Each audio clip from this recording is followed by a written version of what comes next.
Consider this scenario. A major defense contractor finds themselves with 72 hours to establish alternative communication systems when their secure cloud provider becomes a liability. Not through any technical breach, but through legal and jurisdictional pressure from escalating geopolitical tensions. This isn't hypothetical, it's happening to organizations worldwide. But here's what's fascinating. The organizations that solve this crisis don't just patch the immediate problem, they build something far more valuable. A systematic approach to digital sovereignty that becomes their competitive advantage. I call this approach sovereignty ascension. And today, we're mapping the path from vulnerability to control. Now, if you haven't seen my video on the trust descent triangle, where I break down the 5 levels of security vulnerability that most organizations don't even realize that they're operating in, I'd recommend checking that out first. But don't worry if you're jumping in here, you can keep watching. This content stands on its own. You're going to get tremendous value either way. So let's get going.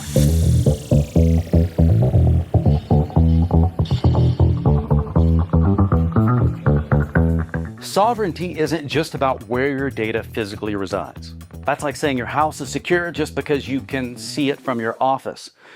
So yes, location matters, but it's only part of the equation. Most sovereign cloud offerings promote somewhat of a comfort illusion. Don't worry, your data is stored in country. But what about the control plane? What about the legal levers and operational authority that still sit outside your jurisdiction? See, true digital sovereignty goes far beyond geography. It stands on 3 critical pillars. Technical sovereignty. You choose the tools. You avoid lock-in. You design your architecture to suit your needs, not theirs. Then operational sovereignty. You control the operations. So that's updates, workflows, and visibility into every action. And then finally, data sovereignty. Yes, your data stays in your jurisdiction, but more importantly, you decide who can access it, when, and how. The trust descent triangle that we explored earlier reveals a stark reality. As we climb higher into managed services, our reliance on external trust increases, while our control evaporates. But what if we've been looking at this challenge upside down? What if instead of descending into dependence, we ascended towards sovereignty? This is an important distinction. Where the trust descent triangle maps our vulnerability, the sovereignty ascension pyramid charts our path to freedom. This pyramid doesn't replace our earlier model, it completes it, using the same control points that we've identified, but reclaiming them layer by layer. So let's do this. At the foundation, technical sovereignty. That's where we regain architectural freedom and design choices. Then rising to the middle, operational sovereignty is where execution and access return to our command. And then crowned at the top, data sovereignty is where our governance, not foreign powers, dictates who accesses what, when, and how. This isn't mere theory, it's a tactical roadmap. The critical transition from level 3 to level 4 in our trust descent triangle marks the boundary between vulnerability and control. But it's also where possibility begins. See, that jump from level 3 to level 4 in our trust descent triangle is also where these sovereignty pillars become more possible. It's where you say, I appreciate the cloud's convenience, but for these critical systems, I need control that no remote provider can revoke.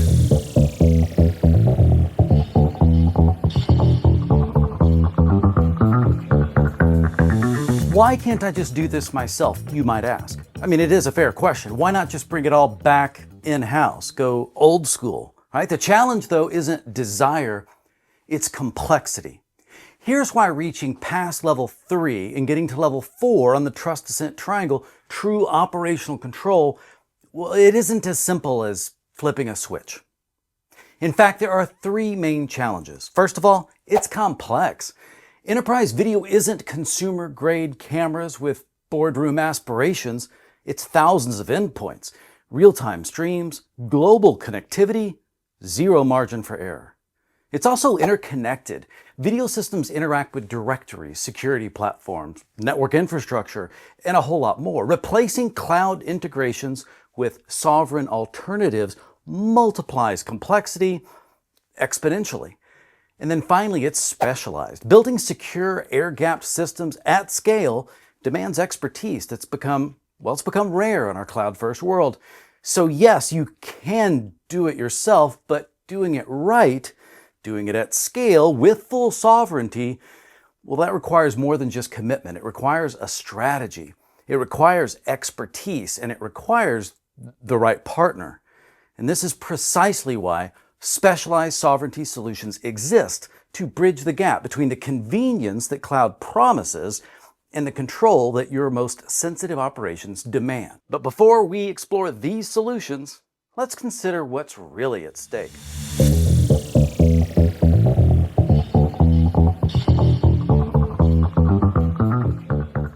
Organizations that thrive in this environment will be those who proactively secure their most critical communications, not those who react once access is already compromised. See, not every system needs level 5 security.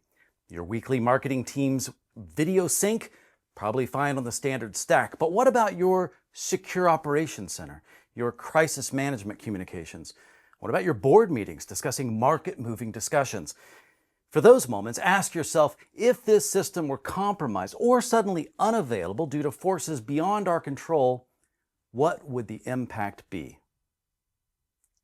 If the answer sends a chill down your spine, well, you already know. You need to be operating at level 4 or even 5. But the path to these levels isn't just about technology, it's about approach. Let's examine how sovereignty principles translate into practical solutions. The most successful sovereign video deployments that I've observed share 3 key architectural elements. 1, integrated control systems. These are management layers that integrate deeply within core infrastructure. Then self-contained intelligence, analytics that don't require external data sharing, as well as certification-aligned architecture. These are design principles that prioritize control and independence. These elements are not optional, nice-to-haves. They're the foundation of true digital sovereignty.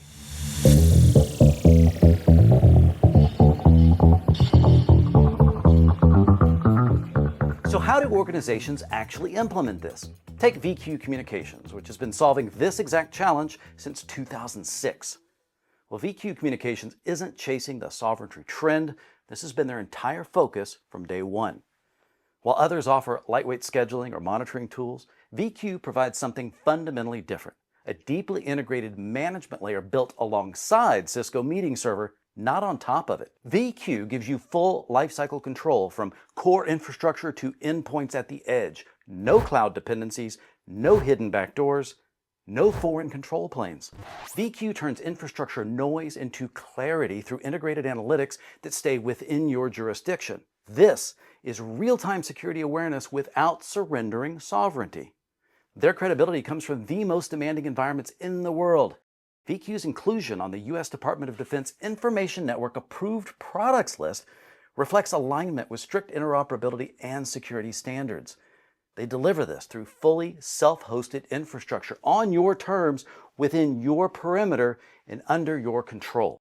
For organizations working at levels 4 and 5 of the trust descent triangle, VQ amplifies the value of existing secure Cisco investments while respecting sovereignty requirements. In fact, with the VQ Metro client, every element of your video stack can operate under your control without surrendering any part of it to a third party. Organizations facing scenarios like that defense contractor, well, they're increasingly choosing approaches like VQ's.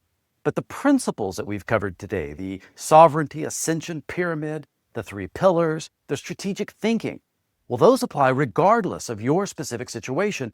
The question is simply timing. Will you proactively build your sovereignty, or will you reactively scramble when external forces are making the choice for you?